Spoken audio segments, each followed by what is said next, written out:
All right, the thrill of a new school year is marked by, what class am I going to be in, and teachers and shopping for supplies and, of course, new clothing. It's always exciting, the shopping part for sure. Big question is, how did the economy impact back-to-school shopping this year?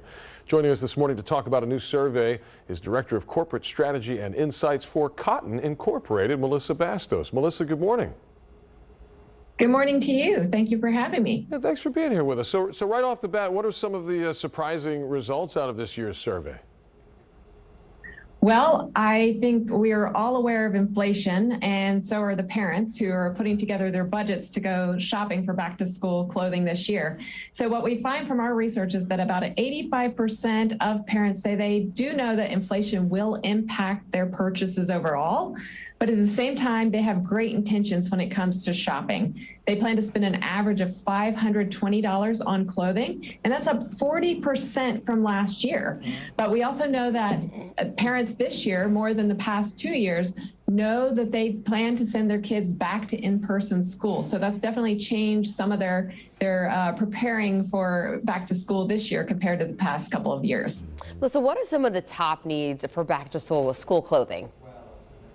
Well, clothing is the number one. 87% say that is on their list to purchase. We also know that about 83% say that they're planning to purchase school supplies, so notebooks and pens and pencils, and shoes. About 81% plan to purchase those. And we see electronics, sporting equipment fall a little lower on the list, with about a third of shoppers planning to buy those. Now, you mentioned that the shoppers still expect to spend quite a bit of money on whether it's clothing or whatever. But what about the supply chain, though? Are shoppers prepared for maybe the item they want not being there or not being there on time? Well, we've definitely seen that shoppers are aware, and 85% say they've actually been impacted by supply chain issues. Only 12%, though, say it's been pretty severe in terms of them not being able to find those items that they're looking for. So we do know that shoppers are paying attention to the news and, listening to you all and listening to others around to hear, what stores are offering discounts, what items do they have. So there's been a lot of news about some of these larger retailers that actually have a little overstock and that they're going to be offering some discounts on some of these products. So parents are prepared. They're saying they're planning to buy their kids items like some of those staples that are going to last them throughout the year. So things like socks, shirts, t-shirts, pants, jeans, those are the items they're really looking for, and they're cotton heavy. And the main goal for the parent is for their kids to be comfortable. And 84% say cotton is what keeps their kids comfortable. So that's certainly what we see them, looking for those deals and planning to buy those staples when they go shopping. It's always important, Melissa, to kind of constantly be editing that wardrobe, taking out things that have been hanging there for months that no one's worn.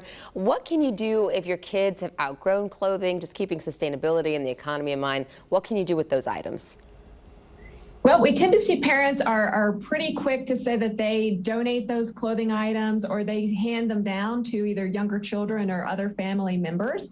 But we also know that at least my kids and other kids are really interested in recycling and sustainability, and these are really important things to them. And there's a program, Cotton's Blue Jeans Go Green, that's a denim recycling program. So if you have older denim, used denim that you can no longer wear, your kids can't wear anymore, there are many retailers and brands that participate in this program with us, and you can take those back to these brands and retailers, and they take them, and then we recycle them into building insulation or insulation for food shipments, as well as dog beds, things that keep these old items out of the landfill.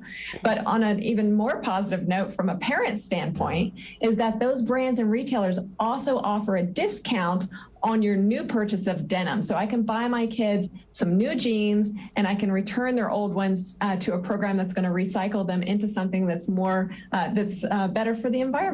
Nice. That's great. Didn't know that existed. I didn't know That's that. so cool. I got a lot of skinny jeans, Melissa. I'm running the Banana Republic after the show. Great. Never going to get back into them. Thank you so much, Melissa Bastos, Director of Corporate Strategy and Insights for Cotton Incorporated. We appreciate the insight. Thank you. Great. Thank you so much. Yeah.